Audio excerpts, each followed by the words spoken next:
माली गरीशार्ङ्गी शङ्खी चक्री च नन्दकी श्रीमान्नारायणो विष्णुर्वासुदेवोऽभिरक्षतु वनमाली गरीशार्ङ्गी शङ्खी चक्री च नन्दकी श्रीमान्नारायणो विष्णुर्वासुदेवोऽभिरक्षतु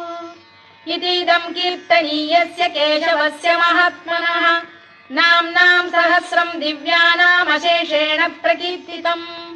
य इदं शृणुयात् नित्यं यश्चापि परिकीर्तयेत्